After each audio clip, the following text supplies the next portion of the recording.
Good morning friend. આજે આપણે financial એકાઉન્ટિંગમાં ભાડા ખરીદ પદ્ધતિ યુનિટની અંદર એફએમસીયુ 2024 માં પૂછાયેલો દાખલો એટલે સમ નંબર 4 મોક્ષી લિમિટેડ વાળો. મિત્રો જો આ દાખલાની અંદર શું માંગ્યું છે,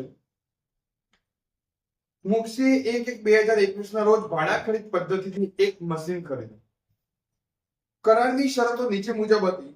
મશીનની રોકડ કિંમત 30,000, 1/1/2021 ના રોજ કરાર વખતે 9,000 આપવાના હતા અને ત્યારબાદ 31/12/2021 એ 9,000, 2022 એ 9,000 અને 2023 એ 9,000. દર વર્ષે 10% લેખે સીધી લીટી પદ્ધતિથી ઘસારો ગણવાનો છે. ઉપરની વિગતો પરથી મોક્ષીના ચોપડે વેચનાર અને મશીનનું ખાતું તૈયાર ગણતરી સાથે તૈયાર. મિત્રો ગણતરી સાથે એટલે સૌથી પહેલા વ્યાજની ગણતરીનો કોઠો તૈયાર કરો. અહીંયા વ્યાજનો દર તમને આપેલો નથી અને એ ગણતરી માટે આપણે એક કોઠો મેં તૈયાર કર્યો છે.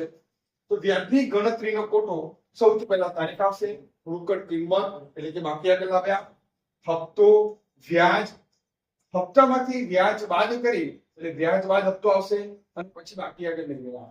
બાકી આગળ લાવ્યામાંથી આ રકમ બાદ કરશો તો તમે બાકી આગળ લઈ એ પાછું બીજા વર્ષે. મશીનરી ખાતું અને વેચનારનું ખાતું તૈયાર કરવાનું છે. મશીનરી ખાતાની અંદર જો ફોર્મેટ ફિક્સ જ છે, બેંક ખાતે કરાર વખતે આપો ત્યારે, અને પછી વેચનાર ખાતે વ્યાજ બાદ હપ્તો. અહીંયા વેચનાર ખાતા કયા વ્યાજ બાદ હપ્તો એટલે આ રકમ વ્યાજ બાદ હપ્તો જે છે એ આ રકમ અહીંયા આવશે. સામે ઘસારો સીધી લીટી પદ્ધતિથી ગણવાનો છે એટલે 30,000 ના 10% દર વર્ષે 3,000 અહીંયા આવશે. ઘસારા ખાતે કેટલા આવશે? 3,000. વેચનાર ખાતાની અંદર બેંક ખાતે એટલે હપ્તો બરાબર, વ્યાજ સહિત હપ્તો. સામે વ્યાજ, અહીંયા તમે જે વ્યાજ ગણશો એ વ્યાજ અહીંયા લખી દેવાનું. હપ્તામાંથી વ્યાજ બાદ કરશો એટલે મશીન ખાતે આવશે બાકીની રકમ. પહેલો હપ્તો પૂરો, બીજો હપ્તો, ત્રીજો હપ્તો. જેટલા હપ્તા હોય એટલી વખત બનાવવાનું રહેશે. ક્લિયર? દર વર્ષે ખાતું ક્લોઝ. તો મિત્રો ધ્યાન આપો, મોક્ષીના ચોપડે, ખરીદદાર મોક્ષીના ચોપડે, આ બંને ખાતા બનાવતા પહેલા આપણે અહીંયા વ્યાજની ગણતરીનો કોઠો બનાવો. તો તારીખ કઈ આપેલી છે? તો સૌથી પહેલા 1/1/2021, 1/1/2021, પછી 31/12/2021, 31/12/2022 અને 31/12/2023.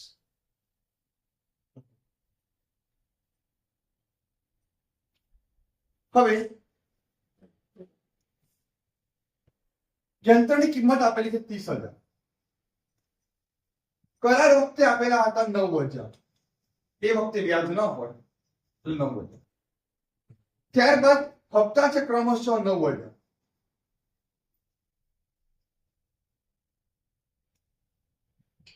યંત્રની કિંમત 30,000 છે. આપણે ચૂકવીએ છીએ ટોટલ કેટલા ચૂકવીએ છીએ?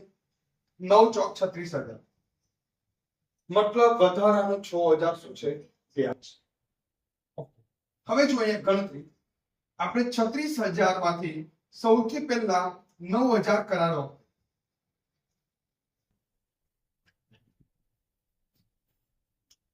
તો વધ્યા કેટલા? 36 માંથી 9 બાદ કરો 27,000.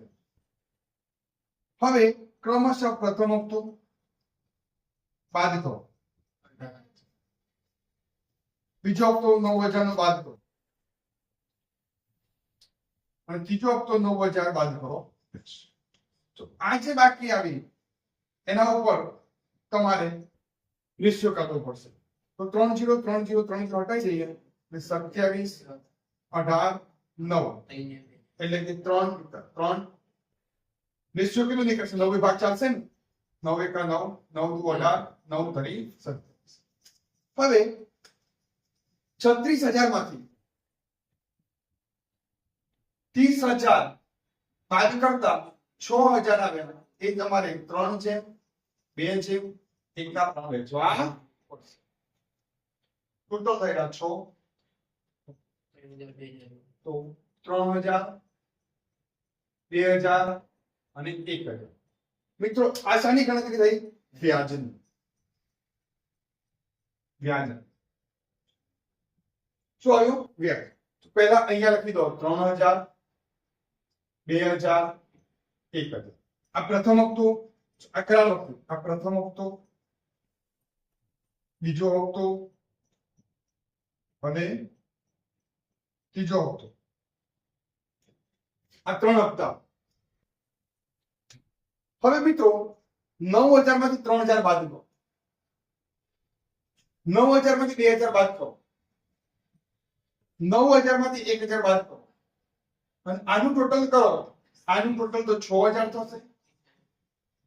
34000 માંથી 6000 બાદ કરો તો 30000 થવા જોઈએ. થઈ ગયા છે ટોટલ 9000 વત્તા 6 15 અને આ 15 થઈ ગયા 30000. હવે મિત્રો વ્યાજ બાદ હપ્તો આ 1 નંબર, આ 2 નંબર, 3 નંબર, 4 નંબર. 5 નંબર કઈ રીતે મળશે? તો 3 માઈનસ 4. અને 6 નંબર કઈ રીતે મળશે? 2 નંબર માંથી 5 નંબર બાદ કરો તો 30000 માંથી 9000 બાદ કરો કેટલા આવે? 21000. અહીંયા આવે 21000. 21000 માંથી 6000 બાદ કરો કેટલા આવ્યા? 15000. એ 15000 અહીંયા આવે. 15000 માંથી 7000 બાદ કરો કેટલા આવ્યા? 8000. એ 8000 અહીંયા આવે. 8000 માંથી 8000 છેલ્લે તમારે લેસ થઈ જશે. ક્લિયર? ખબર પડી ગઈ? હવે ઘસારો 30000 યંત્ર કિંમત ગુણ્યા 10%. 3000. સીધી લીટી પદ્ધતિ મુજબ કરવાનું. તો મિત્રો આ તમારી ગણતરી તૈયાર. હવે મશીનરી ખાતામાં કરાર વખતે કેટલા ચૂકવ્યા છે? 9000. અહીંયા આવશે કરાર વખતે 9000. વ્યાજ બાદ હપ્તો પ્રથમ હપ્તો આ લેવાનો છે 6000. ઘસારો દર વર્ષે 3000 ઘસારો રહેશે.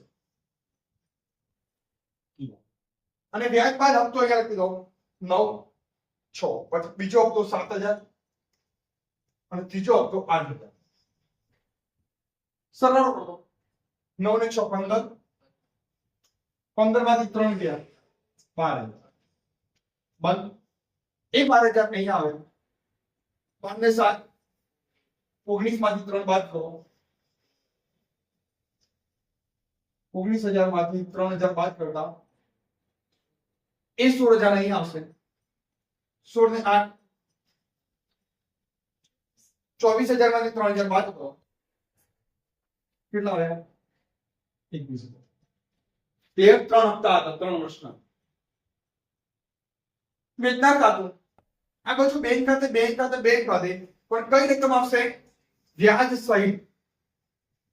વ્યાજ સહિત હપ્તો. બધા વ્યાજ સહિત હપ્તો. વ્યાજ સહિત હપ્તો. હવે જો વ્યાજ સહિત હપ્તો તો આ રહ્યો વ્યાજ સહિત હપ્તો. પહેલો હપ્તો 9000 નો છે, બીજો હપ્તો પણ 9000 નો છે અને ત્રીજો હપ્તો પણ 9000 નો છે. પહેલા હપ્તામાં વ્યાજ કેટલું છે? 3000. 9000 માંથી 3000 બાદ કરે 6000. બીજા હપ્તા 9000 માંથી 2000 વ્યાજ બાદ કરે કેટલા આવ્યા? 7000.